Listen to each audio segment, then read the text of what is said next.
Еще одно сельское кладбище приведено в надлежащий порядок. В селе Гайрбекёрт завершены масштабные работы по благоустройству. Как и все остальные по республике, кладбище благоустроено в рамках программы, инициированной президентом группы Сафмар Микаилом Гуцериевым через фонд Возрождения, созданного специально для Ингушетии. Все это стало возможным благодаря договоренностям главы Ингушетии Махмуда Али Калиматова с меценатом.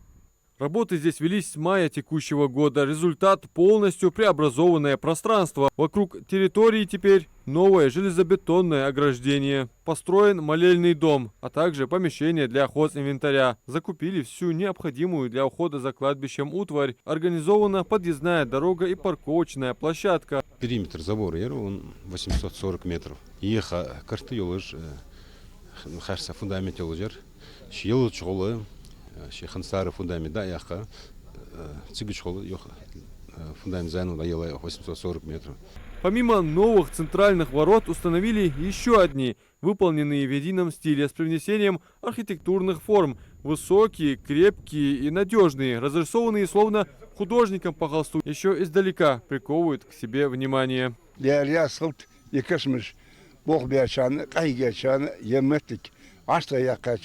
Şiidir instrument kadar ulmel yaşam. Şiidir hakeş diye avat yat dalıcı. Boğluy bu. Şu an boğ habiyaçan değer yaskıl. Uzqamad haygaço değer yaskıl. Эта системная работа по благоустройству кладбищ стала возможна благодаря эффективному взаимодействию руководства региона и мецената Микаила Гуцериева. Это пример настоящего партнерства во благо людей. Дух Бог метиглеле Саварбекович, Микаил Саварбекович.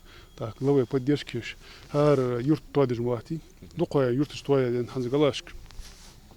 Дукая чан самудила ведь хан туди ханага чохос туади. Кашмыжды.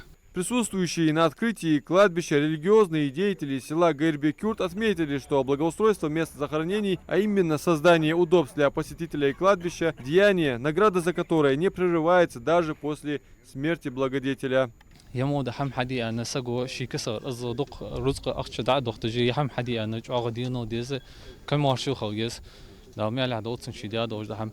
Масштабная по своему охвату программа по благоустройству мест захоронений снискала популярность и уважение у жителей Ингушетии, в особенности у старцев, которые хорошо помнят времена, когда из-за отсутствия стройматериалов ограждали кладбище всем, что под руку попадется. В частности, для этих целей зачастую просто копали траншею. Жители села и старейшины выразили искреннюю признательность. Для них важно не только качество выполненной работы, но и само внимание к месту памяти их предков. Адам Мережков, Мухаммад Яндиев, Магас 24.